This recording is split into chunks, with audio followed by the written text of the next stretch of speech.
McCabe. Thank you, Mr Amos. Like many others, I had expected a little more from this Queen's speech. On the key point regarding the repeal of the European Communities Act, the certainty and assurance my constituents want to see is that there will be no loss of rights or protections as a result of leaving the EU.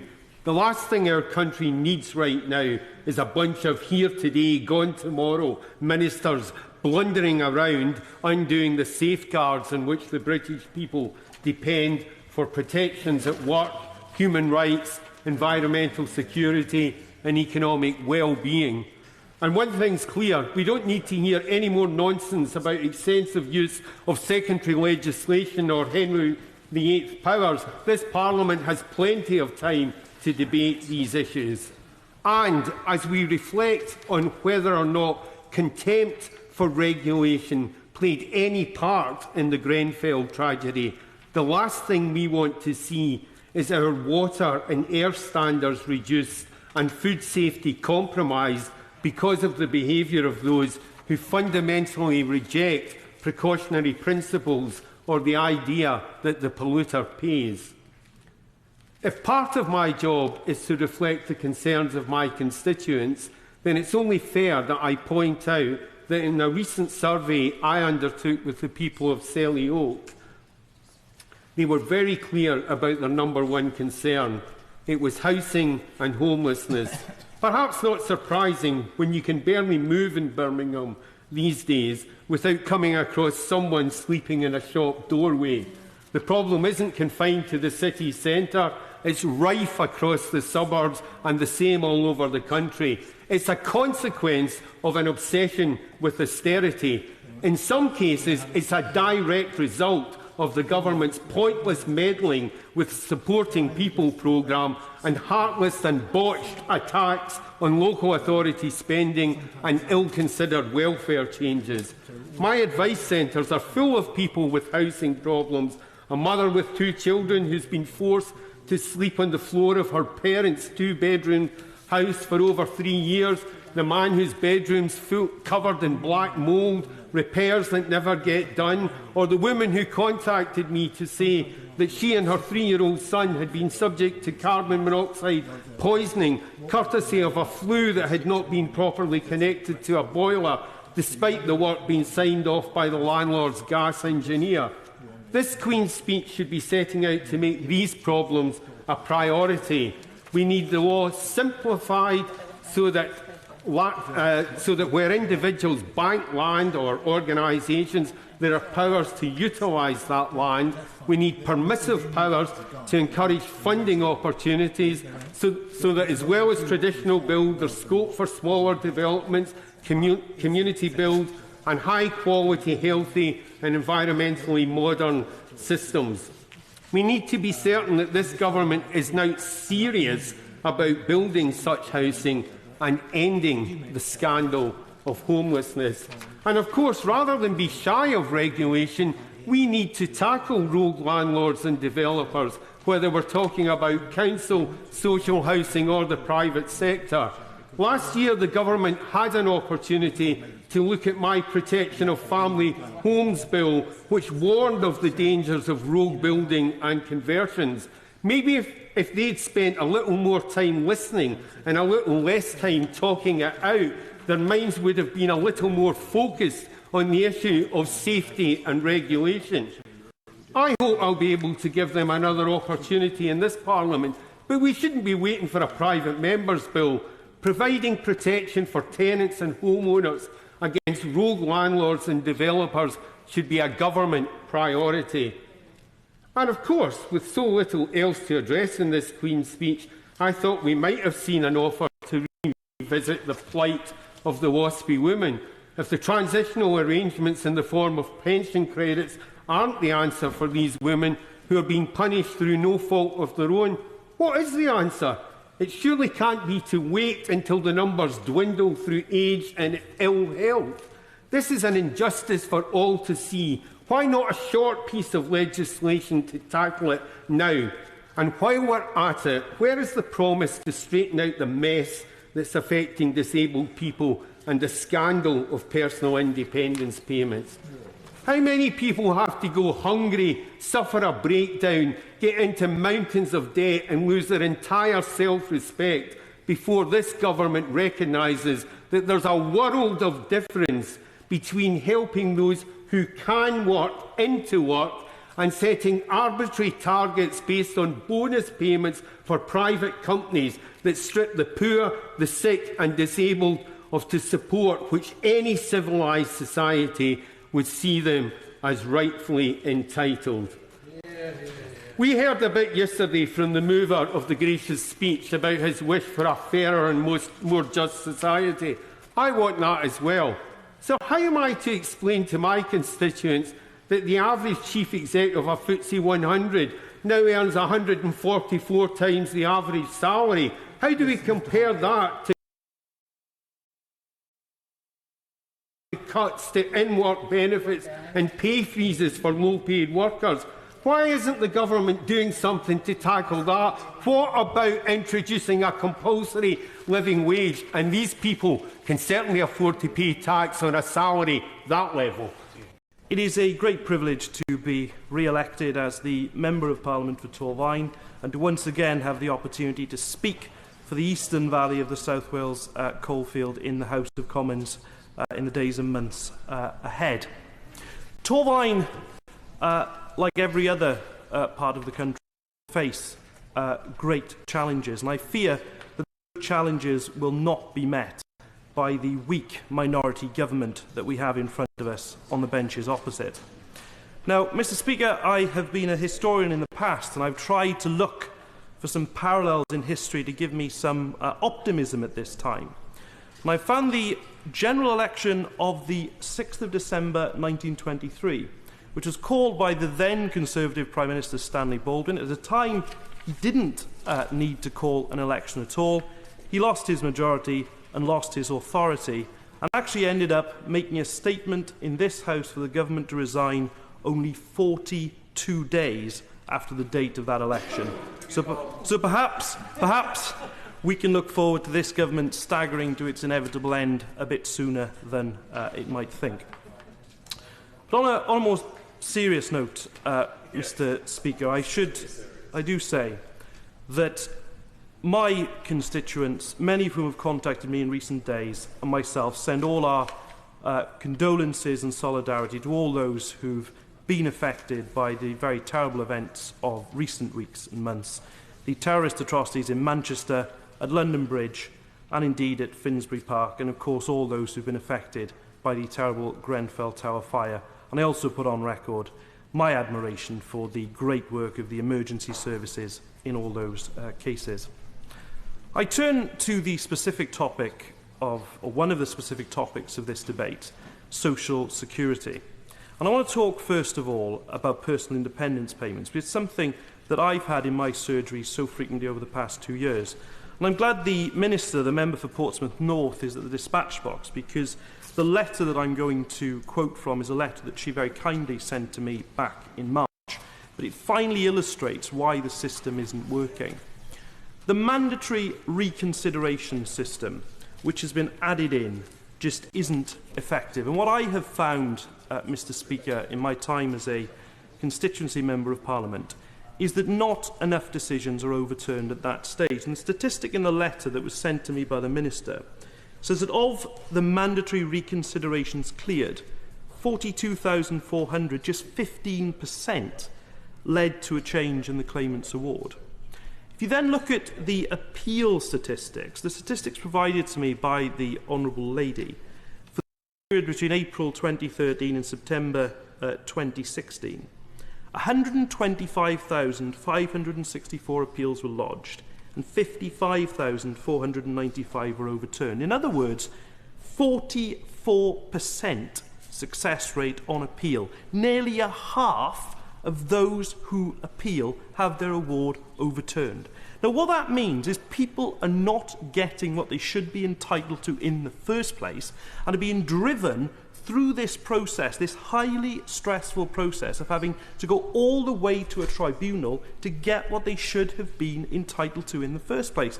And I'd urge the Minister and the Secretary of State to get a grip of this, because whatever one's views of the government's policy on social security, this means the system isn't working as it should be, and they should redouble their efforts to try and make sure that it should.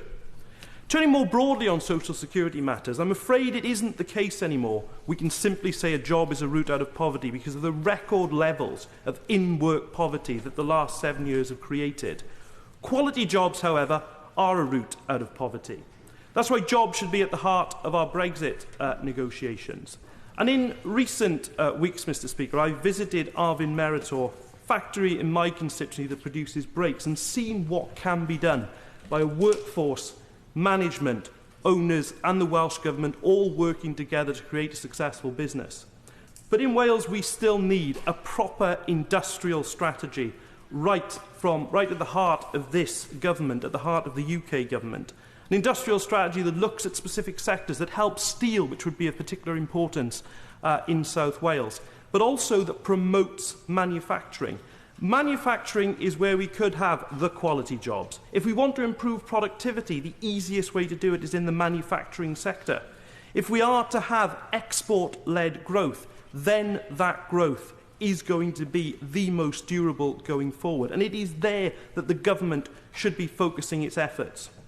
But what I've found over the last 2 years, Mr Speaker, is that my constituency of Torfaen has enormous potential. The statistics provided to me by the Children's Society suggest that of the 17,353 children who live in my constituency, when housing costs are put to one side, 29.5% live in poverty. That is because of the policies this government has followed over the last 7 years. To unlock the potential of my constituency and others, I'm afraid the reality is that this government has to go. The Leader of the Opposition, my right honourable friend for Islington North, rightly pointed out yesterday that this Queen's speech would be a thin, anaemic document had it been for one parliamentary year. It's a positive embarrassment as a 2-year programme. Fortunately, we are unlikely to have to wait 2 years before the electorate is able to put it and this government out of their misery.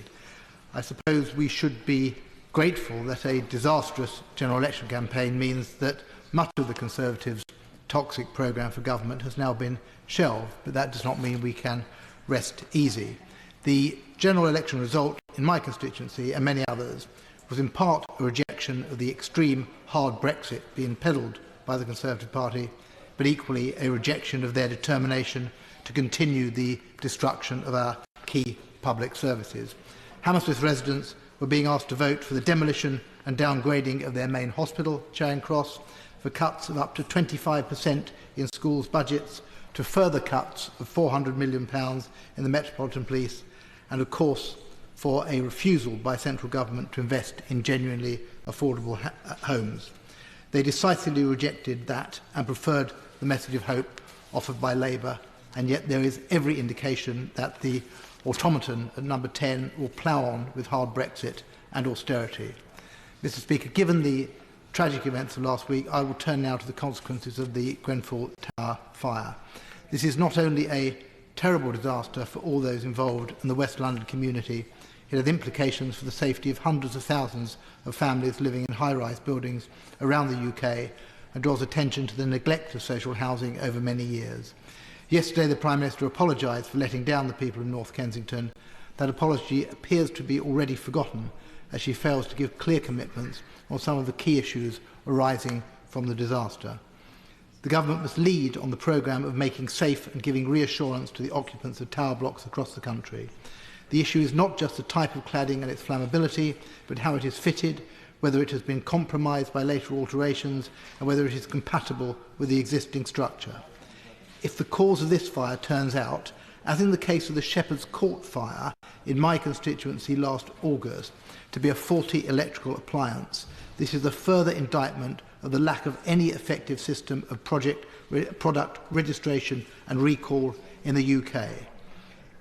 Insufficient escape means lack of sprinkler systems, poor maintenance, inadequate alarms, fire service cuts, and outdated building regulations. All of these complex and difficult matters need to be addressed. Now, my own council wrote to everyone in a high-rise block in Hammersmith and Fulham the day after Grenfell Tower. They assured them that every one of those blocks had a fire risk assessment. But we cannot rely on every housing provider to carry out a full inspection of its stock and to act on recommendations made, not least because they do not have the necessary funds after years of cuts. These are matters the government must lead on and enforce. This week's figures show the number of social homes being built in England had fallen by an incredible 97% since Labour left office. And one of London's biggest housing schemes, Battersea Power Station, the developer is seeking to cut the number of affordable homes from 636 agreed to 386. This is not a coincidence. Tory governments and councils have systematically undermined and devalued social housing over more than 30 years.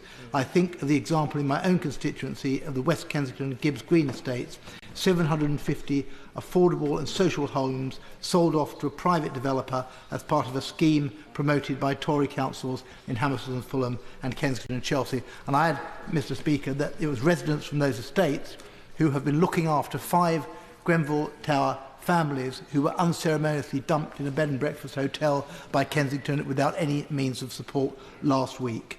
I put to the Prime Minister this morning that the 68 so-called luxury homes that have been made available on the Kensington Row Berkeley home development are in fact already allocated for social housing. So these are not additional homes, and of course it's right to give precedence to Grenfell Tower residents, but why should this be a zero-sum game where affordable housing is not being provided? This is exactly this issue which has lost the trust of Grenfell Tower residents.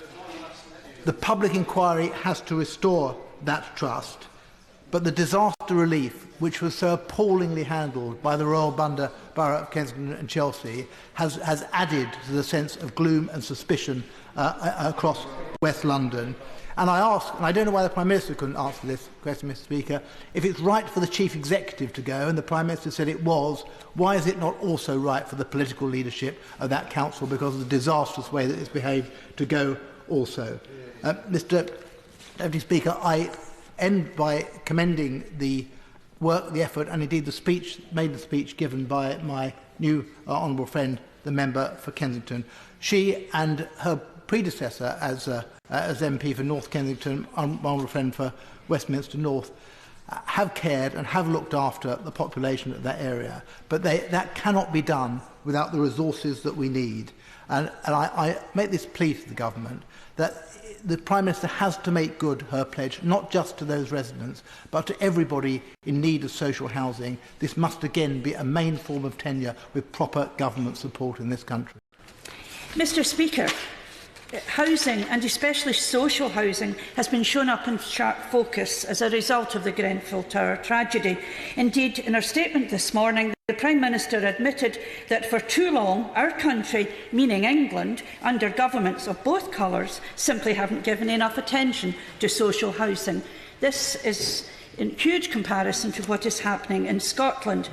In Scotland, the SNP Scottish Government is committed to spending over £5 billion to build social and affordable housing till 2021.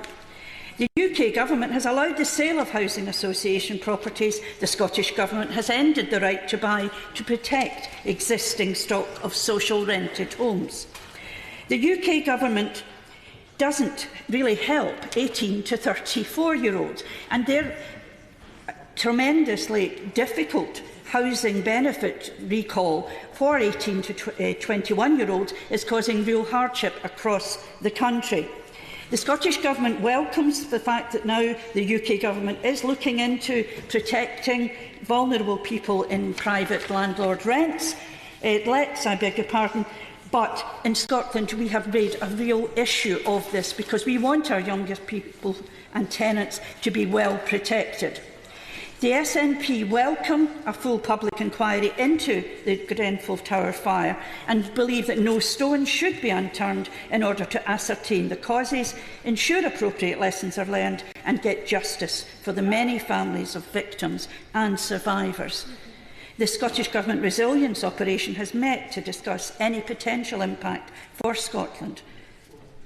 Building standards are devolved, and Scottish ministers are in discussion with local authorities today. The Communities and Cabinet Secretary has convened a short-term ministerial working group to review Scottish regulations, and the Scottish Government will work closely with the UK Government and learn any lessons relevant to construction practices following the subsequent investigation. I now move on, Mr Speaker, to social security and call for an end to austerity.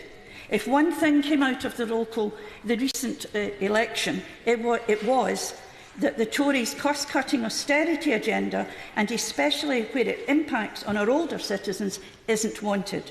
The Prime Minister paid a heavy price for our suggestions on the dementia tax and restricting winter fuel payments. Even Ruth Davidson, the Scottish Tory leader, couldn't swallow that bitter pill and announced that there would be a different policy in Scotland. In Scotland, we value all of our citizens, whatever their age or ethnicity.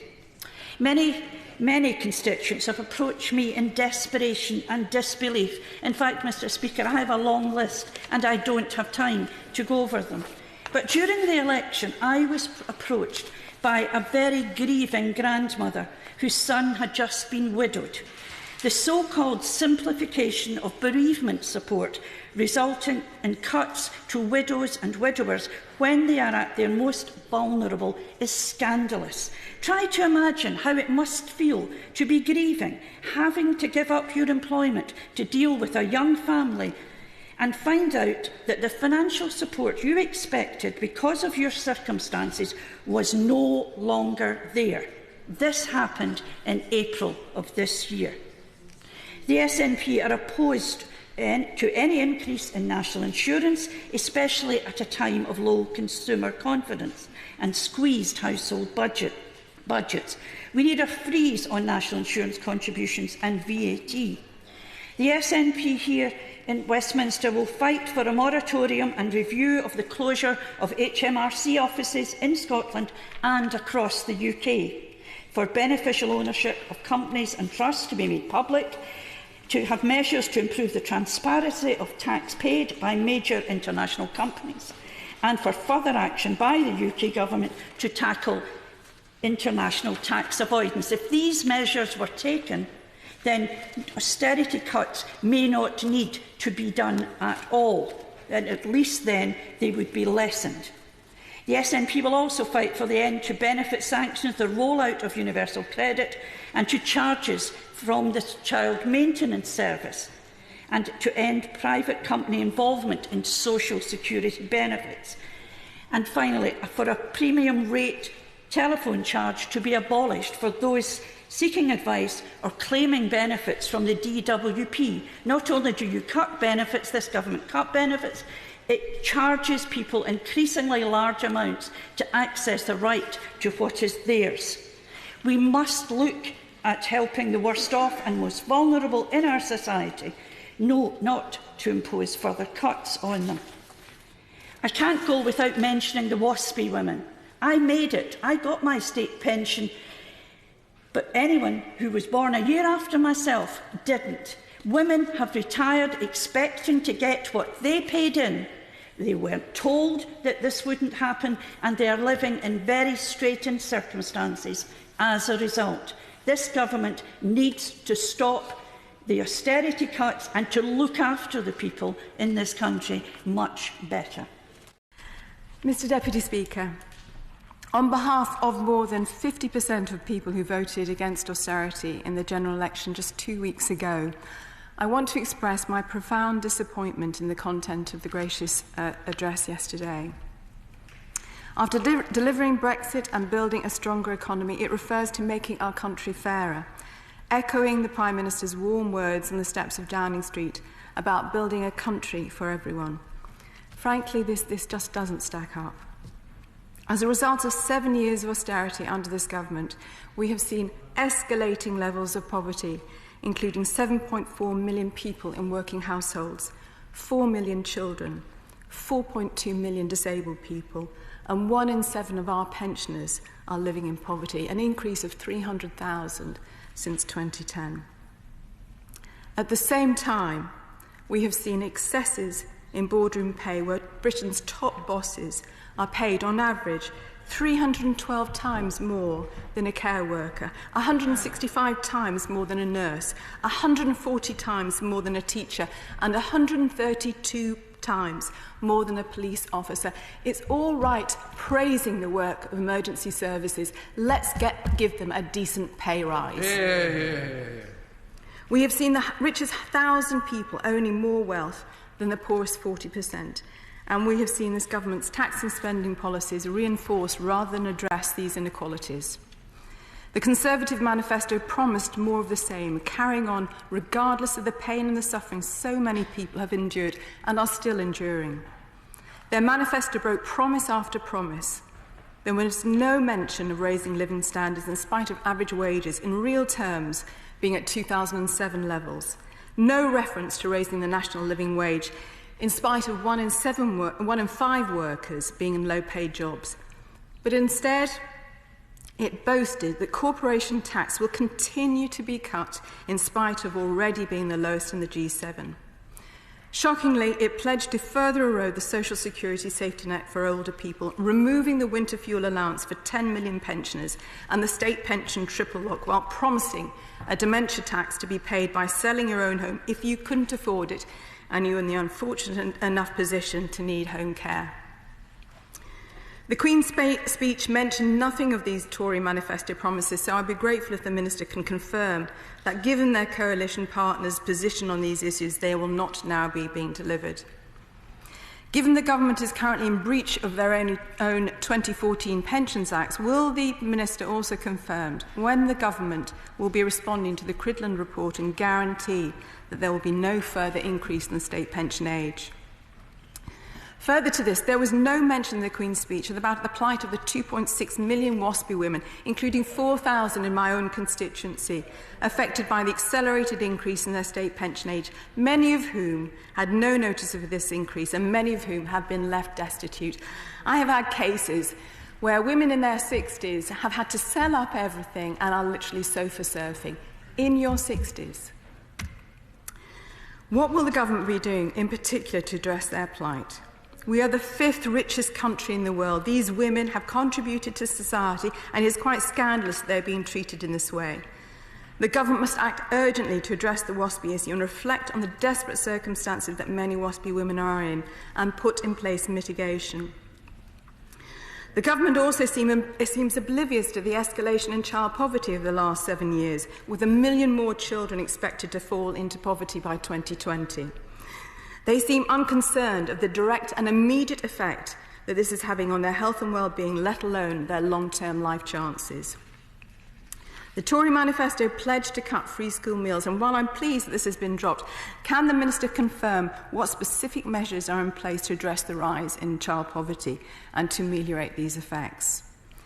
Will they agree to exempt lone parents with children under 2 from the cap given today's High Court judgment? Where is the legislation or other measures to immediately deal with low-paid work and to always ensure work pays, a key driver of worker and child poverty? Universal credit, as we have heard during this debate, is failing. From its shambolic rollout to the escalating costs and the ludicrous design flaws, including the so-called digital by default, the 6-week-long hello before you get your first payment. I had a constituent during the election who said she was told she would have to wait 6 weeks, then they added another 4 weeks on top of it. This is not good enough. And then, of course, there's the mess around 4 weekly as opposed to monthly payments, and some people having 2 payments in 1 month and then having to reapply to rejoin because they've reached their actual amount for them. Very briefly, if that's all right. I'm very grateful to the Shadow Secretary of State. Universal credit is being rolled out to all new claimants in my constituency from next month. Does the Shadow Secretary of State share my worries about the interminable delays that are causing such problems in the claiming of universal credit? Absolutely. As I say, it is an absolute mess, and it's something that we have pledged to address when we're in the position to do so. The cuts to UC work allowances mean 2.5 million farmers will be over £2,000 a year worse off. UC and other social security support delays are a major cause of over 1 million people relying on food banks last year, and it's worse in UC areas. People falling into debt, 8 out of 10 tenants being in rent arrears, and the rise in homelessness. So again, why wasn't this in the manifesto or Queen's speech, and what is the government going to be doing about it? Mr Deputy Speaker, the treatment of disabled people by this government over the last 7 years has been nothing short of scandalous. The scale and range of cuts from the 2012 Welfare Reform Act alone has been huge. £28 billion cut in support to 3.7 million disabled people. And of course it doesn't stop there. Disabled people are now feeling the impact of the 2016 Welfare Reform Act, with cuts of £15 a year to 500,000 sick and disabled people on ESA RAG. The new work capability assessment, the introduction of PIP and its associated flawed assessment, the new sanctions regime, all have had profound detrimental impacts on disabled people. Even a UN inquiry found the Tories guilty of grave and systematic violations of the United Nations Conventions on the Rights of Persons with Disabilities. But still, nothing in the manifesto, nothing in this Queen's speech. So why do disabled people not count in this government's so-called quest for a fairer society? Why, when the government affirmed her commitment to parity of esteem for people with mental health conditions, did she not extend this to PIP support? Her government overturned the independent tribunal rulings and introduced PIP regulations in March without a vote or without even a debate, which deprive people with mental health conditions of the higher rate of PIP. Why does it not extend to ESA, which, according to her government's own figures this week, will see 200,000 people with mental health conditions losing £345 million in the ESA RAG support? The government's warm words of making our country fairer ring hollow. The Labour Party made different choices in our manifesto, and we would most certainly make different choices in an alternative Queen's speech. We would introduce a new social security bill to repeal the PIP regulations, to reverse the cuts on ESA RAG, and to transform UC so that it always makes work pay. Fundamentally, we will transform our social security system. Like the NHS, it is there for every single one of us in our time of need, providing security, dignity, and the basics in life should we become sick, disabled, or fall on hard times. And we would not stop there, Mr Deputy Speaker, but I want to move on. I know that the Secretary of State will want to respond to this. So specifically on pensions, in addition to committing to the triple lock and maintaining the winter fuel allowance, we would extend pension credit to WASPy women and men, and define new additional transitional protections. We will commission a review to report on options for flexible retirement age policy, and much, much more. Mr Deputy Speaker, this government is in chaos, saying one thing, doing another. We have the policies, we have the commitment, and we are ready to deliver for the many, not the few. Secretary of State. Well, it's very clear that in this debate today that Grenfell Tower has metaphorically cast a large shadow over our debate. And this is a terrible tragedy, and I want to say that, as I think with all of us, our thoughts are with those affected and with those families grieving at this time. Our priority is to make sure that people affected by the Grenfell Tower fire get the financial help they need, and we have staff on the ground who are handling people's benefits claims with sensitivity and flexibility, for example, by making sure that payments continue to be made if appointments are missed, and suspending job-seeking requirements for as long as needed. DWP have also made sure that people's benefits will not be affected by the payments from the discretionary fund, and the local authority has assigned key workers to impacted households to ensure that they have continuity of support, wraparound support, and we are working closely with them to provide benefit, advice and support.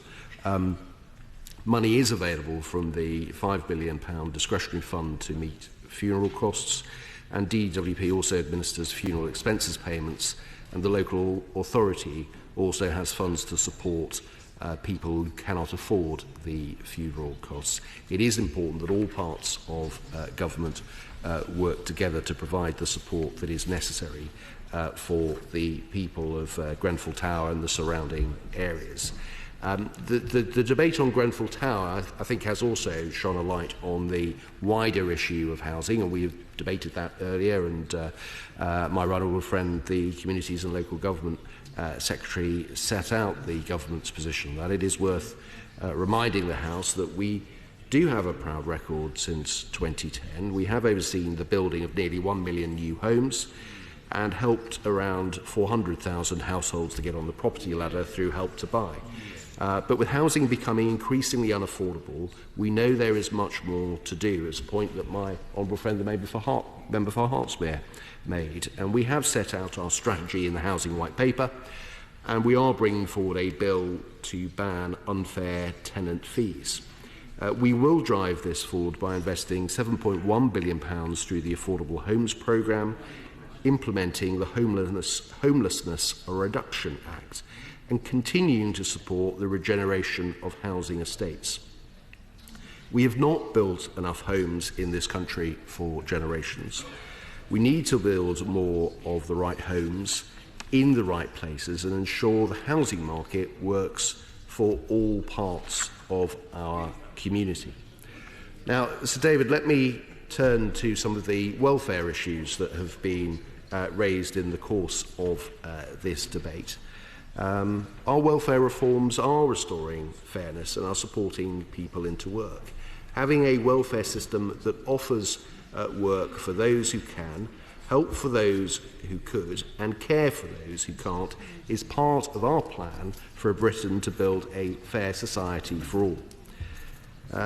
Under this government, we have improved the chances of finding employment, and we will continue to build on this achievement. The employment rate currently stands at a joint record high of 74.8%, while the employment rate for women is at a joint record high of 70.2%. Well, from a sedentary position, there's the comment that it's zero-hour contracts. What is very striking about the employment numbers that came out last week was that it was overwhelmingly, the increase was overwhelmingly as a consequence of full-time employment. We still have to remember that when it comes to zero-hour contracts, this constitutes, what, 3%? 2.8%, less than 3% of the overall workforce. That the majority of those, when surveyed on zero-hour contracts, say that that is what suits them. Not in every case, but it is the majority. And it is also the case the average number of hours that someone on a zero-hours contract works is 25.